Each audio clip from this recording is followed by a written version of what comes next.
course, he had learned a lot from the mistakes that they made in the past, and a lot of the problems with their approach and how they weren't able to keep together. But he was the next generation of Black Panthers. Masses of our people are in the streets. The 1970s ushered in a new era of black nationalism within America, built on the memories of police dogs and fire hoses and of fallen leaders. It was an altogether new and different mindset. We're not going to take the crap we took in the 1960s. We're no longer capitulating, we're no longer surrendering, we're standing up for ourselves. The 1970s was about a re-articulation of blackness. How do we recuperate and recover blackness in its pure form? So the afros, the focus on the black nose, the big black lips, the big black hips. Black is beautiful. Even James Brown gave up the conch and got an afro for a while. Out of the bedrock of 60s disenchantment grew the Black Panther Party. Founded in 1966 in Oakland, California, the Panther Party came into its own in the 70s, offering intelligence and articulation to the anger of the urban condition. Bobby Seale and Huey Newton were the founders that gave it direction. I know I can stand with this gun in my hand only 7-point-something feet from you because I've read the law. Martyrs like Fred Hampton gave it a unified purpose. In the South Bronx, a young Afeni Shakur had fallen in love with the Panther ideals in 1968, throwing herself into their army. In 1969, she was arrested along with 20 others for allegedly trying to bomb several buildings in Manhattan. They were known as the Panther 21. In February of '71, she was sent to the Women's Detention Center in Greenwich Village, 5 months pregnant. My mother was pregnant with me while she was in prison, and a month after she got out of prison, she gave birth to me. So I was cultivated in prison. My embryo was in prison. Lasan Parrish Crooks was born on June 16, 1971. Afeni soon changed his name to Tupac Amaru Shakur. Derived from the name of an Incan chief who was torn apart by Spaniards, it translated as Shining Serpent, thankful to God. Throughout his life, the relationship he had with his mother was his touchstone. It was rooted in an admiration for her strength and her struggle, but it was a bond that would be tested in the coming years. You know, that's my homie. My mom's is my homie. We went through our little stages, you know, where first we was mother and son, then it was like drill sergeant and cadet, you know, then it was like dictator, Lou Country.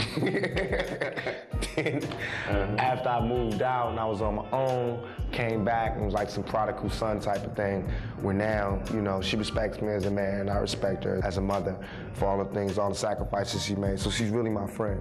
You know, it's like, it's not just me, I think all young black males and all Hispanic males, really all males period, but especially from that ghetto lifestyle, we have a deep love for our mothers because they usually raise us by themselves, you know, so you always feel closer to your moms. Even back in the day, they had, I always love my mama. It's been going on for years. The question of Tupac's father is a more tangled one. While it's believed party member Billy Garland was Tupac's biological father, a local hustler, nicknamed Legs, became the man Tupac claimed as his father. Legs became the foundation for his thug persona. Their collective involvement and neglect had a far-reaching impact, with their dual influence foreshadowing the conflict at the core of what Tupac would later become. Dualities presuppose the existence of strident oppositions that are pure. But the reality is that Tupac had thug in him and he had revolutionary in him, and both of them were equally vital to a certain social vision that got articulated in his lyrics. Early in his life, he tried to have the revolutionary impulse of black liberation traditions be front and center. Tupac was raised to believe he was a soldier bred to fight a war. This radical tendency comes through early and often in his music. And what he's done is that he's saying something in all of that poetry. People love art, they love that. So when you're listening to him, not only are you getting the artistic, poetic weight of his work, which is entertaining and beautiful, you're also getting his message and what it is that he had to say and what he's learned in his life and the lessons he's learned. He's always talking about these rules and he focuses and he talks about certain things over and over again.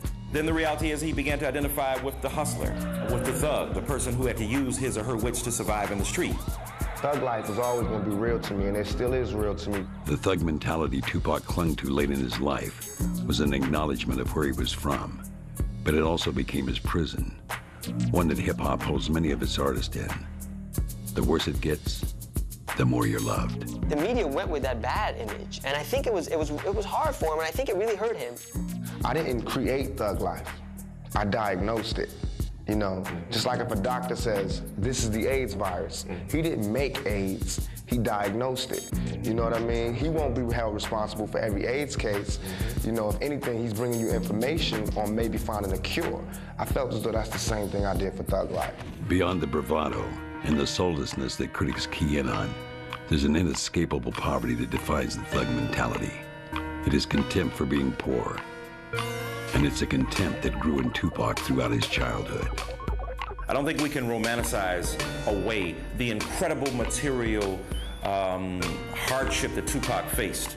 Afeni's involvement in the counterculture made it virtually impossible for her to get or keep a job.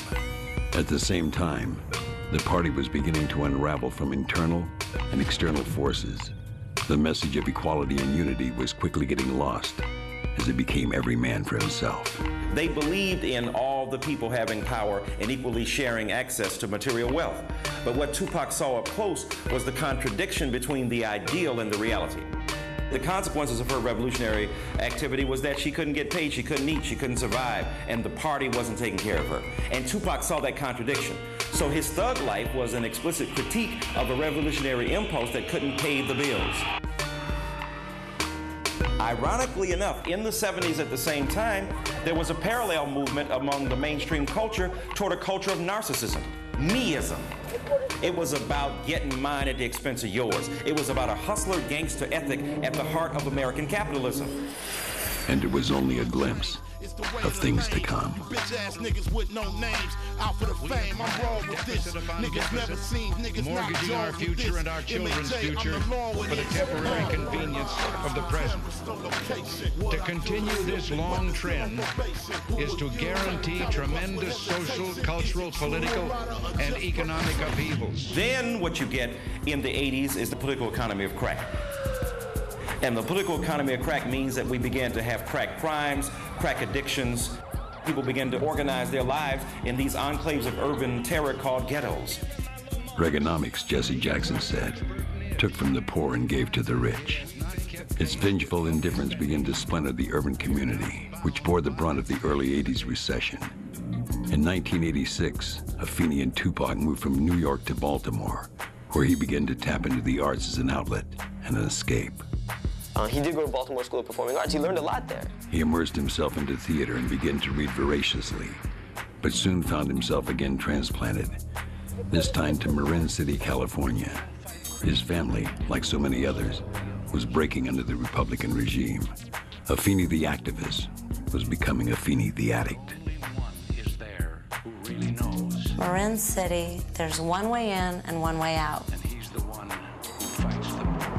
You pass the police station and the fire department, and then there's a liquor store. There's no grocery store in Marin City, just a big liquor store. We called it the front back then. And then there's these ominous hills that sit on top of your head with the most beautiful Marin homes. So you get to be reminded every day of everything you don't have. Music became his purpose. His early work was primitive and typical on the surface, focusing on material wealth.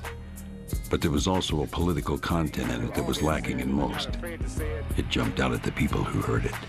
I instantly knew that I was sitting in the presence of somebody so brilliant and so beautiful. He was among the greatest of literary artists in the making, and I knew this. For inspiration, he needed only to look around him. The disintegration he fled in Baltimore was on display in Marin City. In black communities across America, crack had found a home. Whether you believe the San Jose Mercury or not, whether you believe the conspiracy theory or not, the reality is that the ghetto was drenched with that. The government turned a deaf ear, if you will, and a blind eye to the enormous drenching of these urban terrains by this crack economy, which created hostility in black and brown families. As one person said, I think it was Joseph Marshall, crack cocaine did what 300 years of slavery could never do. It undermined and subverted the integrity of the black family by virtue of creating a commodity over which black people were literally killing each other to get access to. And Tupac had to see